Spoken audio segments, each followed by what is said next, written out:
Well, good afternoon, everyone. I'm Ed Molina, the chair of the Risk Management Committee, and we're delighted today to be joined by Neil Kalin, who will give a legal update, including the updates to the new and revised forms that are to be released in a few weeks. Tiffany will drop a link to the latest draft forms. We may be able to take several questions from the floor today, so please use the Q&A button at the bottom of the screen. We are recording this session and we'll make it available for later viewing.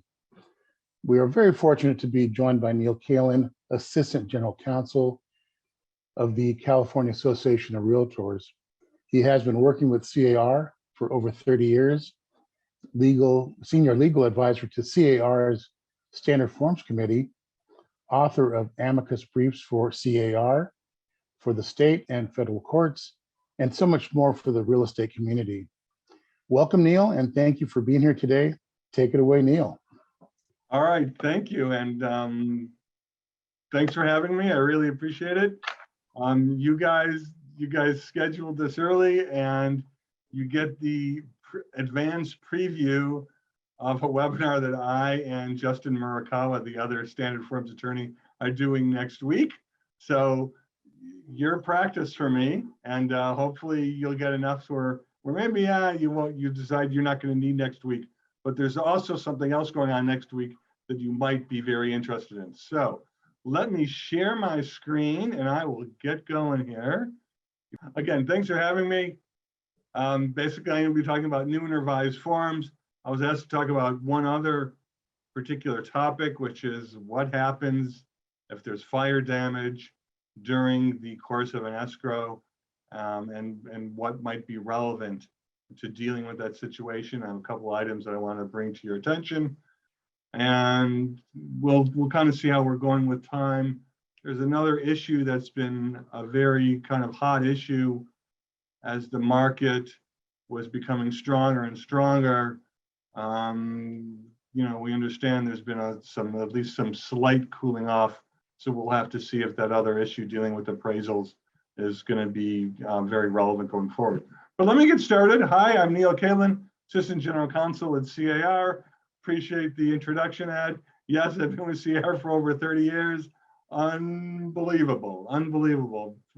Near half my life, spent with one employer. Reminds me of something. My daughter recently changed jobs, and when she was interviewing, she was asking me for some advice, and I said, well, geez, I haven't done that in 30 years, so I don't know that I'm the best person to be asking about that for interviewing for a new job, and hopefully I won't have to for a few more years. We'll see what happens here at CAR.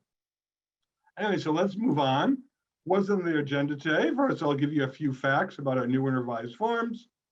I'm going to go over all of the new forms. I just picked select revised forms because there's a lot of them. I don't think I need to go through all of them. Again, I'll talk about damage to property during escrow if there happens to be a fire. I'm going to talk, just briefly, what are we planning for the end of the year, right? We're talking about mid-year. We're already thinking about the end of the year at CAR, and then we should still have some time for questions. Okay. So here's my, little fact sheet. When are we releasing our forms? This year, we're planning on releasing on June 21st. So at least sometime during that week, but they usually try to get them out on Tuesday of that week. CAR releases new and revised forms twice a year, in June and in December. For the June release, we have 6 new forms. We have 36 revised forms. We thought life would get easier for us after last December, when we released nearly 100 revised forms with the RPA, but I don't know. I guess we're kind of like the snail mail. It just never stops here at the Standard Forms at CAR. But is 36 all that terrible? Well, look at this. 8 of them are all of our purchase agreements that have the same small change, right? 4 of them are all of our listing agreements that have the same small change. So that's 12 forms we get rid of right there. So, 36, also we're down to 24. So it's really not so terrible. We have our upcoming webinar on all of these forms. which is next week on the 14th at 1:30. Like I say, so maybe a lot of you, you're going to hear this presentation today. You say, I don't need to bother with next week. Although maybe you want to hear what Justin has to say, because you may have some different things to say from what I say today. But on Thursday of that week, so the new forms webinar is on Tuesday the 14th at 1:30. On Thursday at 11 a.m., we are doing a special 1-hour webinar just on the fire hardening and defensible space form. And we have a brand new form that is going along with that we call the defensible space decision tree. So we've got a webinar just on those two forms and a lot of the practicalities of dealing with that issue. I'm going to mention those today. I don't have the ability to get into too much detail, but if you want a lot more information, yeah, great. Next week on Thursday, Thursday the 16th. You might want to tune in for that. And I gave you the links to sign in. And I think it was Tiffany already posted in the chat. Hey, where can you get copies of all of these forms if you want to take a look at them, in more detail? And I think she put in the chat the same, probably the same URL that I have down here at the bottom. Basically, you go to the CAR standard forms page, you look for summary or June 22 forms release, and you can kind of easily follow those links. There's a chart, which has a real short, maybe 1-paragraph explanation of each form and change. And then there were so many, I think there's now just a link to the various forms that you can access. All right. So here's our first one, dealing with the new form, a form that's required by law, and it's the Fair Appraisal Act Addendum. And what's the issue with the Fair Appraisal Act Addendum? Well, California Civil Code was amended, I think 2 years ago now, or maybe a year and a half ago, that said starting July 1st, 2022, every contract for the sale of real property shall contain the language that's in the body of this form. So on the left side of your screen, those two substantive paragraphs there. All right, so every contract for the sale of real property has to have this language. Again, it's found in Civil Code 1102. 1102 is the same section of the law where you find the transfer disclosure statement. So it generally, well, does this only apply to situations where a TDS is required? Or because it says, for the sale of real property, not just real property with 1 to 4 units, unless there's a TDS exemption. So it's a little bit unclear. So we decided we're going to add this to all of our purchase agreements. Okay. And what's the purpose of the Fair Appraisal Act Addendum? That's what we're calling this form. And just look at the left to see the highlight in the first sentence of the first paragraph.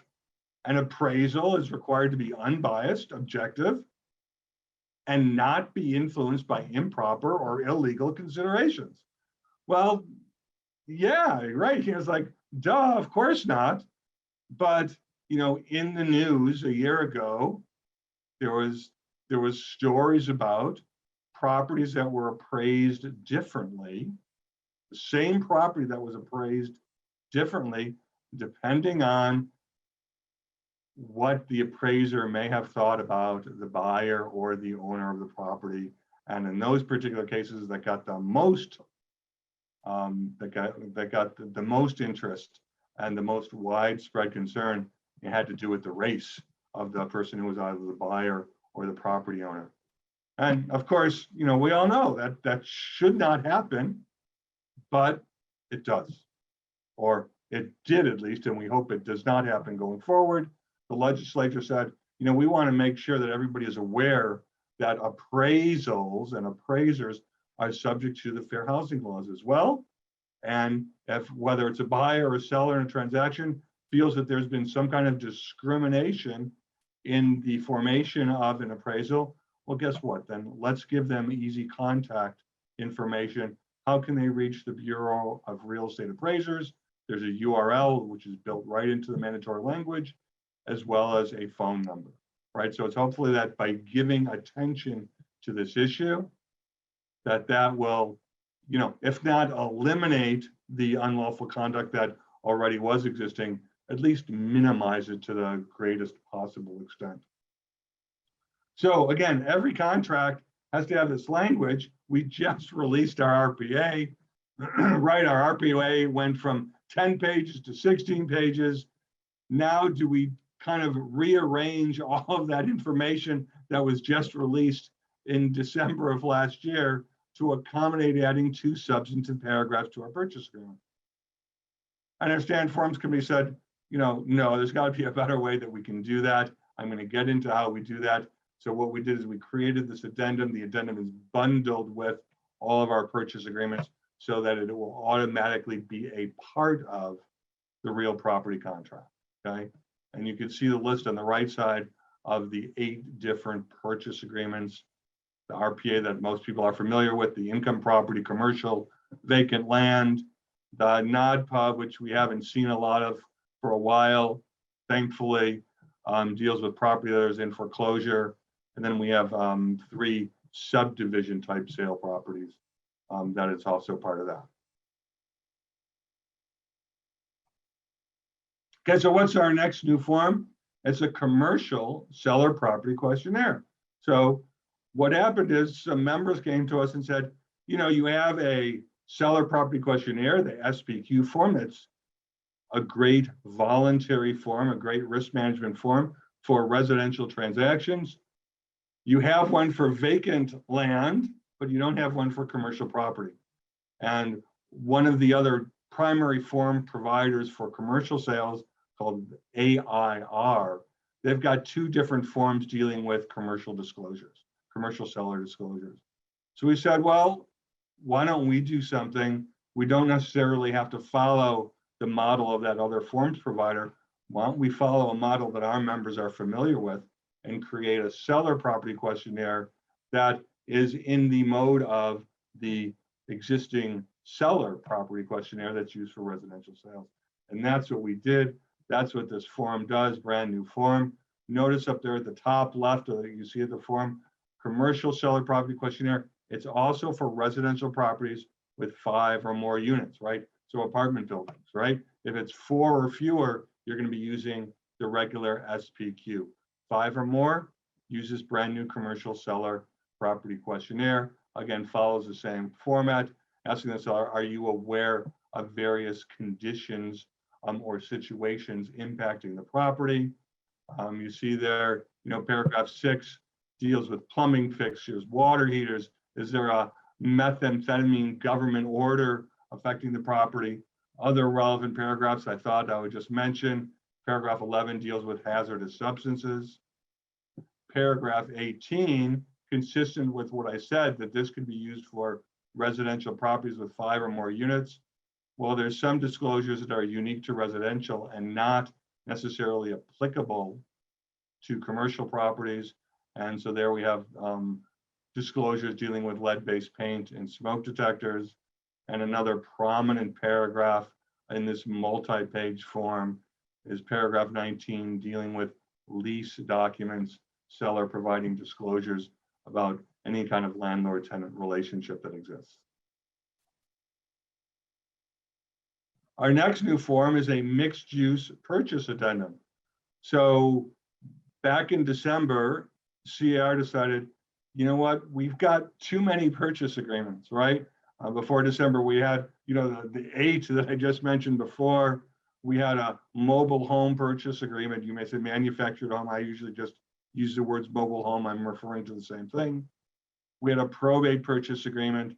So what did we do? We said, when we have an agreement and almost everything in the RPA applies, but there's some unique paragraphs, there's some unique situations, let's just create an addendum for those situations rather than create an entirely different purchase agreement. So we have a mobile home purchase addendum. We have a probate agreement purchase addendum. We have purchase addendums for stock co-ops. Now we have purchase addendums for tenancy in common interests. Well, we're finding all sorts of new and different kind of developments now. We're seeing mixed use developments going up, maybe a store, restaurant, retail, something on the bottom floor usually, and then there could be residential units up above. That's typically how these things are built. You know, going back to what? Going back to the 1920s, the 1930s, the 1940s. Anybody who had a business basically lived above their business, right? So I'm not saying that they're going to be living above their own businesses, but we're seeing a lot of those developments happening throughout the state. Very consistent also with the statewide move to increase residential units throughout the state. So if something commercial is being built, why not utilize that space above? So what are some, key information here? First of all, notice this form can be used for both with the RPA as well as the RIPA, the income purchase agreement, the residential income purchase agreement. What kind of things do we want to know? Well, how many of these units are residential? How many are commercial? Let's have a description of what this commercial space actually is, right? Because we're going to cover all of the residential terms with the RPA or the RIPA. But here's the other things we want to address. What's going to happen with possession of these commercial units? So 2A, we've got the default that they're going to be delivered subject to tenant rights, right?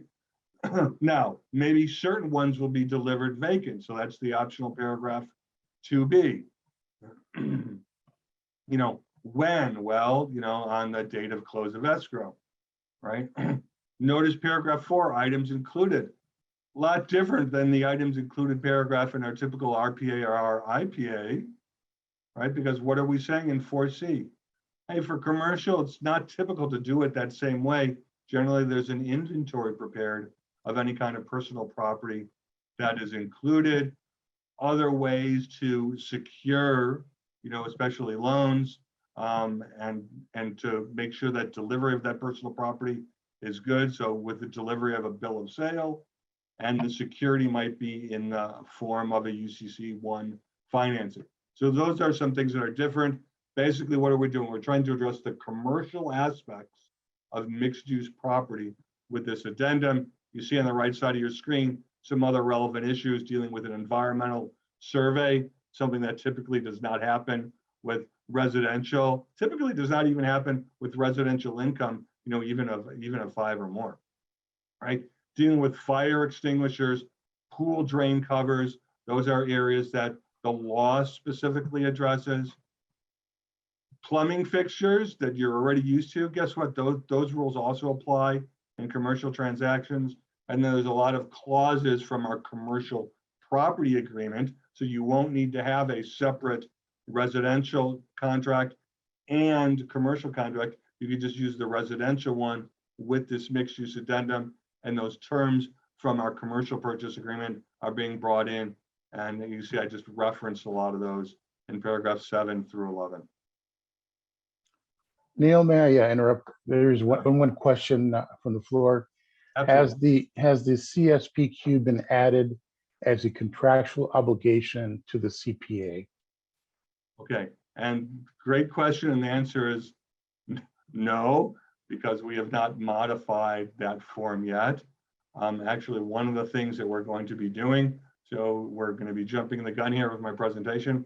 I kind of like mixing it up, so this is a great question, which is at the end of this year, so December of this year, our standard forms committee is going to have, what we're hoping is really just a kind of a cleanup version of the RPA. And we will incorporate whatever changes we're making to the RPA in December. We're going to incorporate those into our other purchase agreements as well, because we like all of our forms to conform, right, to avoid confusion with the members. And so that time would be a good time to add a reference to the CSPQ in the commercial agreement. So great question, but not at this point in time, not in June. Thank you, Neil. You're welcome. So here's one of my favorite forms, the non-standard forms form. I just kind of like saying that right? There's no special name, no special acronym. I just like to say it, that's all. So we had members who were saying, there's entities out there that are bringing forms into a transaction or attempting to bring forms into a transaction. And they're not what most of us in the industry think of as a standard form. I said, and that's creating problems for them or for their clients and how to deal with that. And how do agents who are receiving these types of documents, how do they address those documents with their own clients? And so one way to address that is basically to create a form to address these other forms that are working their way into transactions. And so we start off with saying, paragraph 1 here, hey, there's a lot of documents that come into a transaction. Certain organizations create standard forms. CAR is one of them. The local association may be another one. Basically, disinterested parties in any particular transaction, right? We create forms for industry-wide use and for statewide use. But what we're seeing is particular seller entity types creating their own documents. Of course, we saw a lot of this, during the foreclosure crisis, when banks would insert their own forms into a transaction, a lot of them with incredibly horrendous one-sided terms. Okay. So we're just paragraph 1 is just kind of setting the stage. Paragraph 2, doing the same kind of thing, a little bit addressing why are there advantages to standard forms? Well, everybody has the ability to know what is in the form. And really, all realtors have had the ability through your representatives, through your board of directors, through the Standard Forms Committee, to find out what's in the form. And the form's not going to be changed without letting members know in advance. So there's really no surprises with standard forms, whether they come from CAR or whether they come somewhere else. And that really helps facilitate a transaction when everybody knows what's going on contractually with the transaction or documentationally in the transaction. And then paragraph 3 goes to say, but hey, we have to recognize the reality that there may be other forms that are inserted or attempting to be inserted into a transaction. And here are some of the things that we are seeing out in the field. And of course, we're going to list some of the bad things that we're seeing out in the field, right? So waiver of statutory rights. It just kind of astounds me when I would see some of these forms and there would be a waiver of the right to get a transfer disclosure statement or a waiver of the obligation for a broker to do a diligent visual inspection disclosure. And I'm like, well, these were clearly drafted by some out-of-state lawyer somewhere who's not familiar with, California law. Okay, so but we would see that there. Automatic waivers or removal of contingencies. Well, of course, contingencies can be removed. They can be waived. An offer can be written without them. But at least the way our contract is written, it's going to be obvious when that happens. If you have another form that just makes that kind of the default provision, it can be a little bit problematic. An attempt to change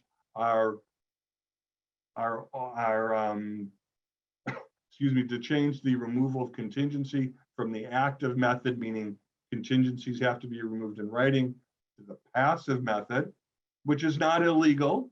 CAR, through much of our forms history, followed the passive method of removing contingencies, but ultimately made the shift statewide because that passive method of removal, which means a contingency will just automatically go away by the passage of time, we found that that was creating problems in transactions. So eventually we switched over entirely to the active method of removing contingencies. The issue is if there is some language like that, is it inconsistent with the CAR form? How does it affect anything else in the CAR form? So that could be problematic. And then we see some languages having to do with the release of deposits, automatic release of deposits, making deposits non-refundable. And there's California law that address those things as well. So those are just examples of the kinds of things we're seeing that were problematic. We want to get a document out that can go in front of the principal that says, hey, here are some of these things. They are problematic. a broker cannot really give you legal advice as to the implications of those differences. And what do you, principal, need to do if these are being inserted into your transaction and they require your signature? Well, you really need to seek the advice of our phrase here, qualified California real estate attorney. So that's our non-standard forms form. Another form that's already out there, it was released in February of this year, but I thought I would mention it because it happened after our release in December last year. So on the last page of the new purchase agreement, in the real estate broker box, the real estate broker section, there's an ability to put into that section what we call a designated electronic delivery address. And the purpose of that designated electronic delivery address, DEDA, maybe it's easier for me just to say that, is that it impacts delivery of documents, and it impacts delivery even of acceptance of an offer. And basically, if an address is filled in there, whether it be email, text, something else, then once the document is sent to that address, basically it's deemed to be delivered and it is effective. So it's effective when sent. So that's the advantage of a designated electronic delivery address. Well, that was really a new concept for our members. We had a lot of members calling up and saying, hey, you know, that section is being left blank. Now, maybe people were intentionally leaving it blank because they do not like the fact that there is effective delivery when hitting send. That's okay if that's somebody's personal judgment, whether on the brokerage side or the buyer-seller side, that's certainly permissible. But what we were hearing a lot more than that, though, was it was just inadvertently left blank. People didn't really understand what it was there for. Well, if it was left blank and you want to use that methodology, even if you don't want to use it to get into contract, if you want to use it once you are in contract, how do you do so? Well, the only way to do so is to do so by an amendment. We could have had people use our form AEA, Amendment of Existing Agreement, but then they'd have to write all of their own language. So we created a designated electronic delivery address amendment to address just that one particular issue. Hopefully, we're seeing more and more licensees who are filling that out as they're becoming more familiar with the CAR purchase agreement. And I know that's another issue that our Standard Forms committee is going to be looking at for a cleanup in December. Neil, we have one question on the floor. The question is, do you advise us to use this form and turn down signatures on any non-standard forms that we are provided from cooperating brokers? Okay, so let's deal with this one first. Okay, the delivery address. I like the delivery address. There's one thing that a concern that I think has legitimate arguments to it, which is there's a lot of spam filters and blocks and stuff. So it's possible that delivery, may be difficult if it's done electronically because of the use of things. And I actually, CIR has a very aggressive spam folder at the association, where I work for.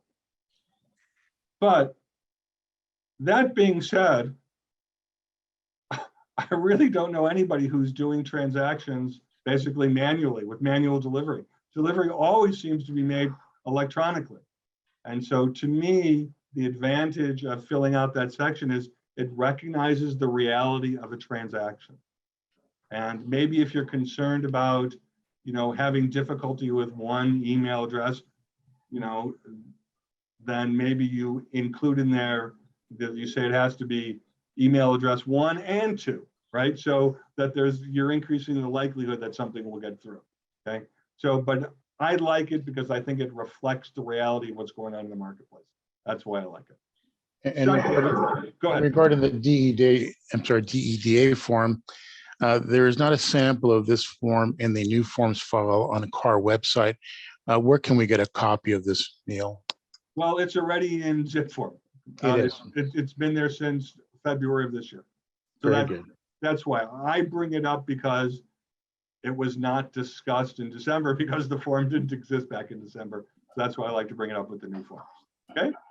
Thank you, Dan. You had a second question. What about a brokerage company? There's a lot of brokerage companies there. They want their own forms to be part of a transaction. And the issue is, should they be signed or should they not be signed? And I kind of address that a little bit differently. I say it this way, which is, all right, what is being accomplished by that form? Is it a mere disclosure? In which case there's not really any harm in having that form being included as part of the transaction, whether it comes from your side or the other side, right? But if there's any language which alters the contractual arrangement between the buyer and the seller, then I think an agent on one side has to be, and is right to be, suspicious of that form coming from the other side in the transaction. And at that stage, the referral really does have to be made to the client. Hey, wait a minute, I'm not sure what they're trying to accomplish there and how it's going to impact us.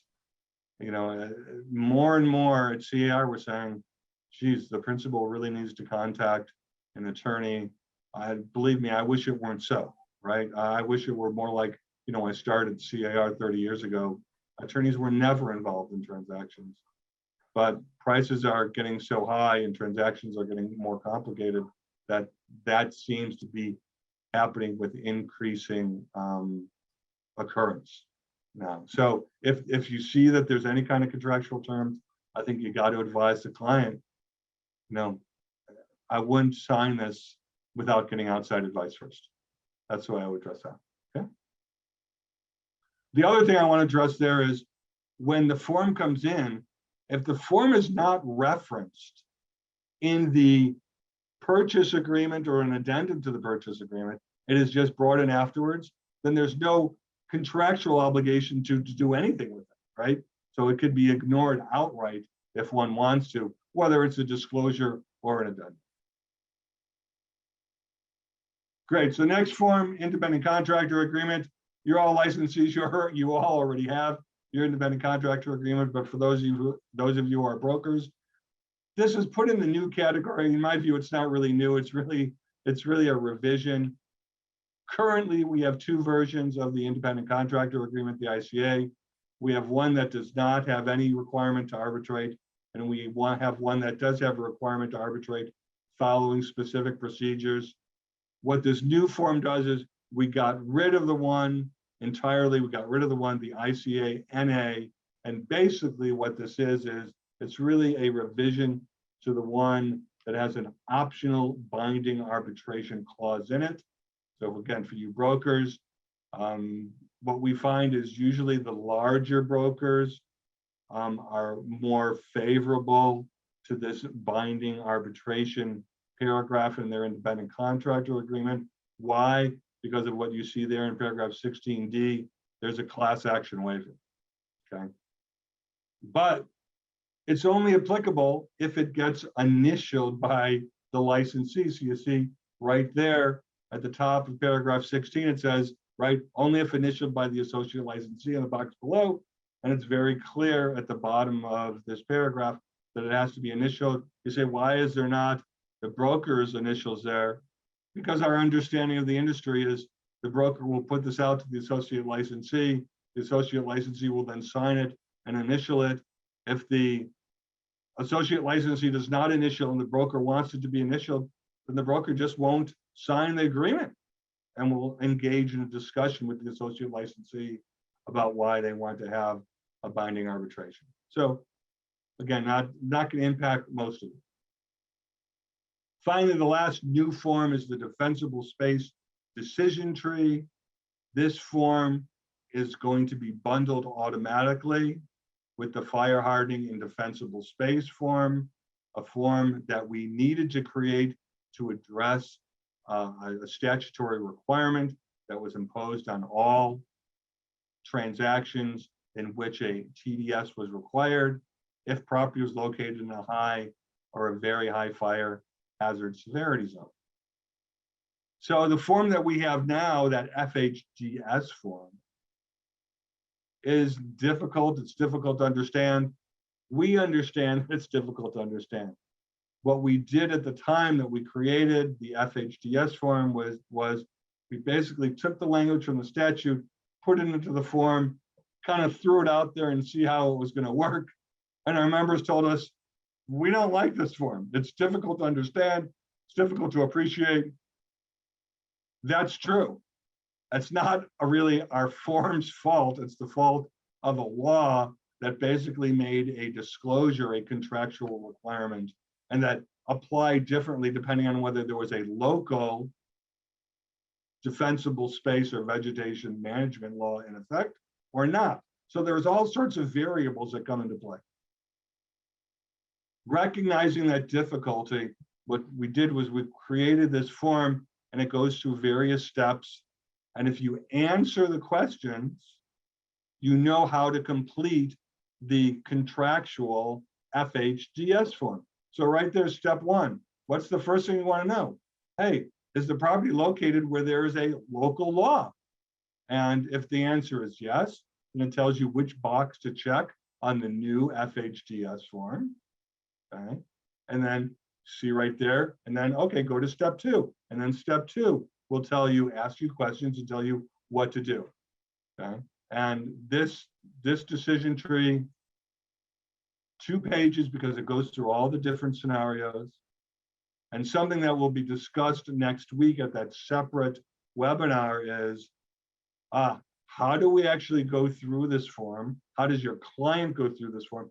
Because it's really like a seller property questionnaire or a TDS. This is a form that needs to be completed by the principal, not the agent. Okay, so how do you get that information? Okay, and is there any way to link this new decision tree to the contractual FHDS form? And the answer to that is yes, there is a way to link the two together. But because it's a seller filled out form, the only way to do that is through the share function in zip form. Okay, so it's called zip community, but actually when you're in zip form, you'll just look for the share tab when you're in the party section of zip form. And that's the kind of stuff that we're going to go through in detail at next Thursday's presentation from CAR. But just so you're aware, a new form, it works hand in hand and comes pre-attached to the fire hardening and defensible space form. And that's a good, this is going to be our first revised form that I'm going to talk about, the new revised FHDS form. We took out the advisory language. Currently, it's called an advisory disclosure and addendum. We took out the advisory language, put that all into an optional form that, let's see, it's the WFDA, the Wildfire Disaster Advisory. So advisory language out of this form. It's just it's a disclosure, and it becomes a contractual addendum. The first paragraph, notice we put a nice big black line in between 1 and 2, and then later on between 2 and 3 to make these sections more easily distinguishable. The first section talks about, when does this law apply? And guess what? If the law doesn't apply, it tells you, I have those in my blue box. It tells you if the law doesn't apply, you don't have to worry about section 2, or you don't have to worry about section 2. The fire hardening section, which was really not that problematic, has been reorganized so that it really works the same way as a TDS, as an SBQ. Ask the seller, are you aware? And it goes through all of the items that are listed in the statute. And again, just like the TDS or SBQ, if there's an awareness, yes, will be checked. If there's no awareness, no will be checked. The big changes really, though, happened in paragraph 3, which is dealing with defensible space, right, which is the perimeter around a dwelling to try to minimize the spread of wildfires. This section has been reorganized into basically 3 different subparagraphs. 3A, that's our basic question, right? Hey, is there a local law that applies? Remember, that was the first question on the decision tree, right? 3B is a disclosure. Seller, you need to disclose to the buyer what your sense of awareness is right now, right? Do you know if you're in compliance? Do you know if you're out of compliance? Or do you just not know anything, which is, 3B1, which is the default, you're just unaware.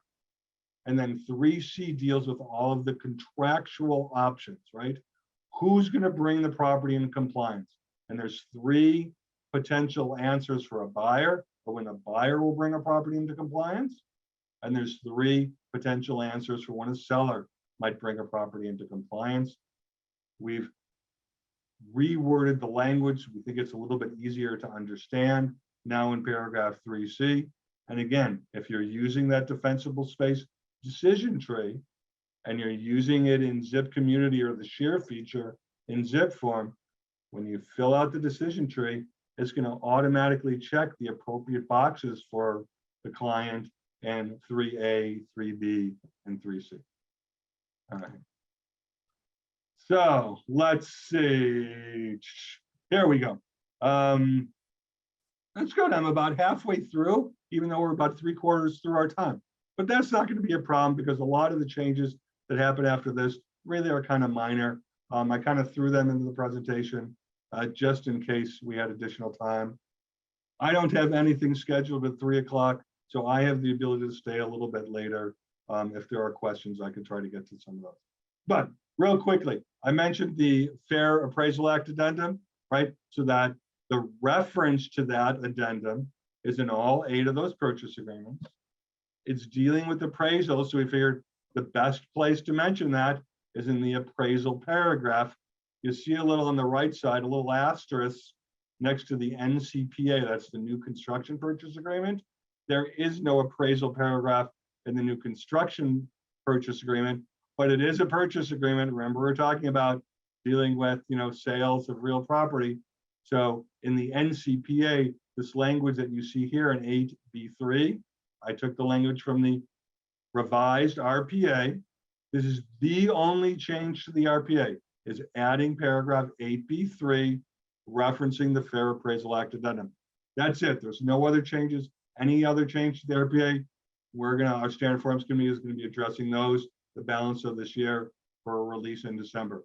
But is there a change starting in June? Yes, this is a change. It's the only one. And all it does is it refers to the already bundled form. The only form though where it's not in the appraisal paragraph is in the NCPA. We put it into the grid. And the only reason we did that there is because there's no appraisal paragraph in the NCPA. Okay, so we have 4 listing agreements. Most people just use the RLA, the residential listing agreement. What were the changes here? Nothing that's really going to affect your practice on an ongoing basis, I hope. And one is we changed the attorney's fees clause. This clause used to only apply to commission or compensation disputes. There was a law in California that brought that into question. There was conflicting case law as to whether that was a viable way, a continuing viable way to write the attorney's fees clause. So we just changed it entirely. We said, guess what? Each party, you pay your own fees. Well, when we did that, people said, well, what about mediation?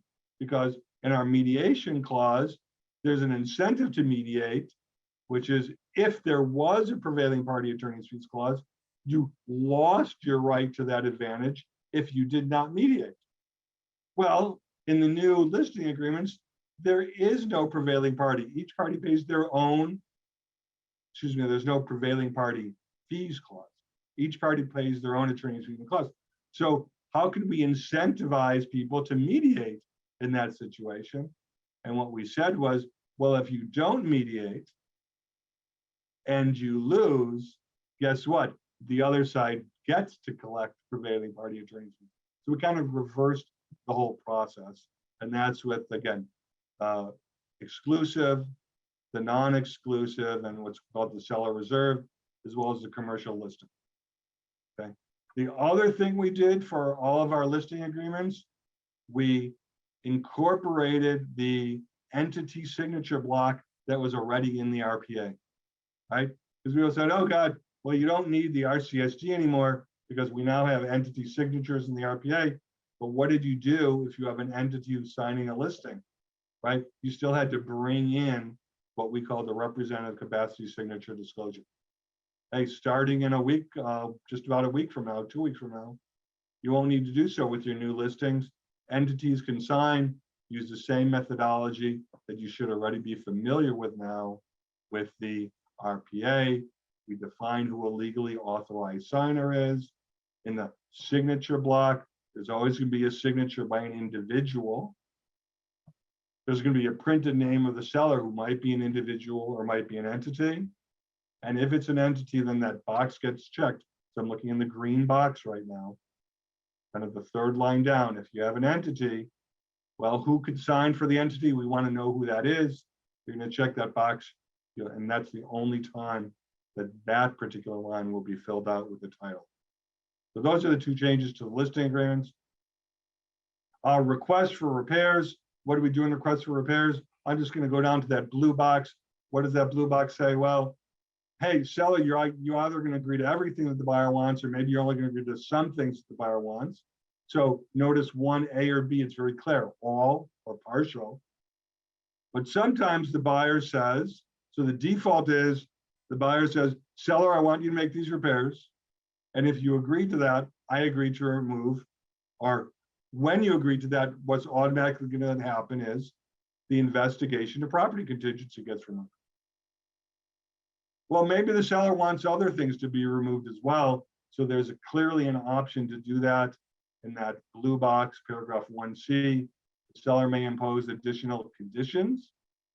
The seller will attach a contingency removal form that the buyer will have to sign and return if the buyer agrees to this.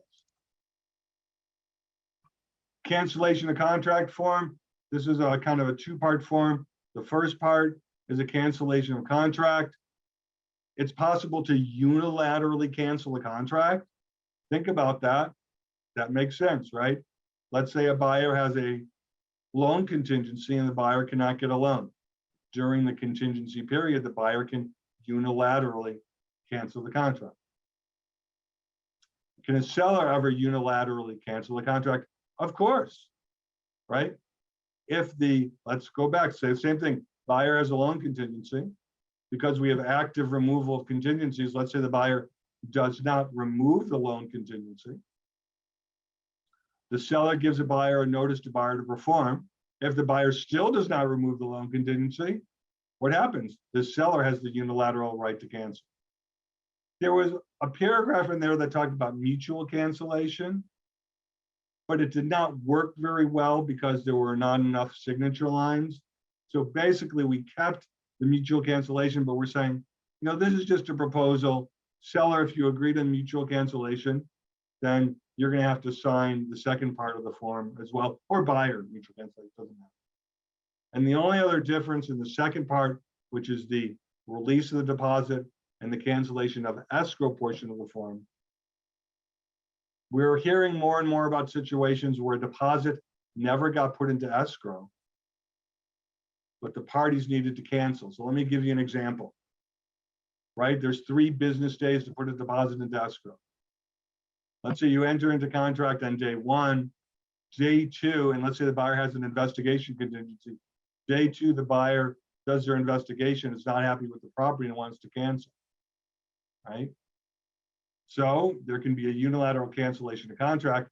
How do we deal with the cancellation of escrow, which needs to be mutual, but there was no deposit? And beforehand, all of our releases had to do with returning a deposit. What if there's no deposit? The parties were kind of left on their own to draft their own language. So we added C4 to address that situation. Probate agreement purchase addendum. What was done differently here? Well, paragraph 3 makes it a little more obvious that even if court confirmation is not initially required, it might be required if one of the beneficiaries or the heirs objects. And we modified the language in this addendum, this purchase addendum, to make that more clear and more obvious, and also to make more clear and more obvious the cancellation rights associated with that. The seller multiple counteroffer, what was done differently here? The ability of the seller So the seller issues, let's say a seller issues 10 multiple counteroffers. And let's say all 10 come back signed by the buyer, right? The seller is not bound until the seller re-signs in paragraph 8. Well, the seller does not want to sign all 10, but what if the seller wants to basically accept one, but put somebody in backup position? Our current version of the form does not really allow for that. The new version does allow for one of the multiple counteroffers or even more to be put in different backup positions. Neil, just a quick question Sure. regarding the form regarding cancellation. Question is escrow compelled to release when this document is signed? Okay, assuming that the bottom part is signed by both parties, escrow has a contractual obligation to release the money consistent with their mutual instructions. If the bottom part is only signed by one party, escrow does not have an obligation to release. Thank you, Dan. Okay, great. Seller license to remain in possession. So here, where a seller is going to stay, we say for less than 30 days. We've really just added 2 warnings to this form that says, you know, it doesn't really matter how long the original term is. There's the possibility of this creating a landlord-tenant relationship. We think at CR it does not for a term of 29 days or less. It's not a lease after sale, it's a license to remain in possession. It is essentially a continuation of the buyer-seller agreement post-escrow.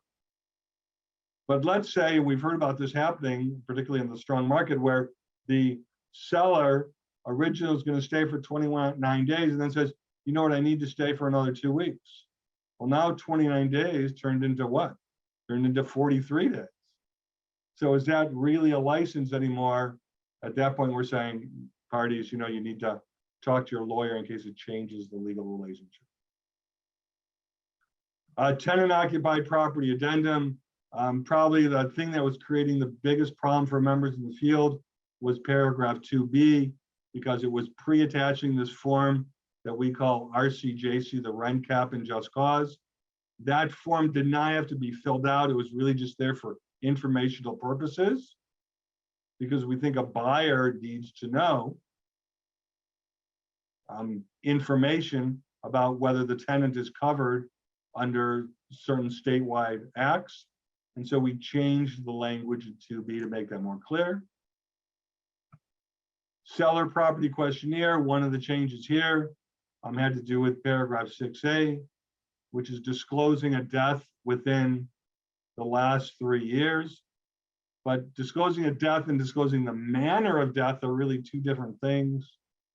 The manner of death is most likely going to be considered a material fact, and it should be disclosed, and the new language says that.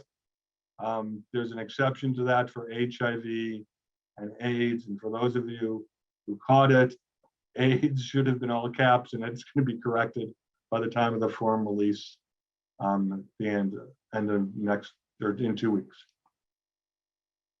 Wildfire disaster advisory, again, I mentioned we put advisory language from the current version of the fire hardening defensible space. We said, you know what, that's just advisory. Let's put that in the optional form. A lot of people say, we don't even want to put that wildfire disaster advisory in front of our clients if it's not applicable. Great, but if you want to give them more information, that's what the advisory is for. Real quickly on the issue that I was asked to address, what's the impact of a fire or damage to the property on an existing transaction? Well, contractually, you look at paragraph 7B.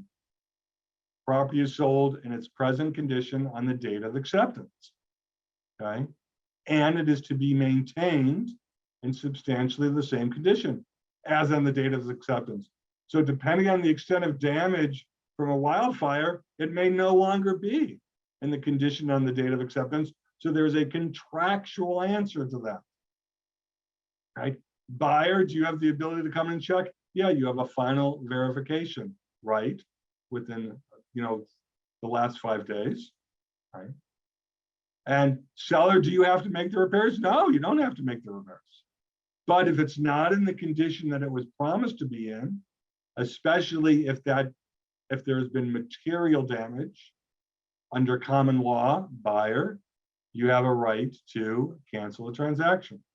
There's also something I don't have on your screen right now. There's a civil code procedure, civil code section, excuse me, in California, called the Uniform Vendor and Purchaser Risk Act. And it says, before transfer of title or possession, if all or a material part of the property is destroyed, again, without the fault of the buyer, assuming the buyer did not start the wildfire, okay, the vendor, the seller, cannot enforce the transaction. But there's something very interesting in that act that I just told you about, by the way. It's Civil Code 1662. If the buyer has already taken possession, so maybe you make the huge mistake of having the buyer enter the property early under what's called an interim occupancy agreement. And let's say the place burns down after the buyer moved in, but before the close of escrow. This Uniform Vendor and Purchaser Act says, hey, when possession of the property has transferred to the buyer, all or any part thereof is destroyed, as long as the seller was not at fault, okay? The purchaser is not relieved from the duty to purchase. So basically, buyer, if you move in and there's damage, you've got this state act that says you're not relieved of your obligation to purchase, right? How that interacts with paragraph 7 is a little bit unclear, but it does put the buyer in a weak position if the buyer has moved in early. All right. Just what's coming up in December. Again, we're gonna, look at the RPA and related forms. Some property management forms are gonna be released. Probably gonna be releasing buyer representation agreements. And our standard forms committee is gonna go through our library. There's almost 250 forms in the CAR library and say, hey, which ones aren't being used, right? And maybe they need to be cleaned up or maybe they need to be updated. Wow. Here I am, 3 o'clock. At least I got through my prepared remarks. I got through a few questions, Ed. Thank you. If there's more questions, I'm happy to. There is one more question, Neil, and thank you so much. This goes back to the non-standard form. Okay. The question is, did I understand that if there are specific broker forms as disclosures to be signed, they should be noted in either to the RPA or added in an addendum, that these forms will be made part of this transaction? And the answer is yes. So for the brokerage company that wants to have their forms become part of the transaction, the only way to mandate that is contractual. So that's either through the RPA or an addendum, which means the principals have to agree to that, right? They can agree in an addendum to the purchase agreement that brokerage form A, B, or C is going to be part of the transaction. Again, to me, if it's just a disclosure, I really don't see any problems with extra disclosures being added to the transaction. To me, I get a little concerned when there are contractual rights that are being established, but the way to do that is through the contract or an addendum. Just for those who haven't heard this pitch before, if you've got comments on any of our CAR forms, send us an email at carforms or to carforms@car.org. Okay, thanks, Ed. Anything else? Very good. Again, I see no further questions, Neil. So thank you for taking the time to present to Orange County Realtors. All the input was outstanding, and thank you so much, Neil. Have a great day, and we'll forward the information for next week's class that's going to be offered. So thank you again. Awesome class. You're welcome. Thank you.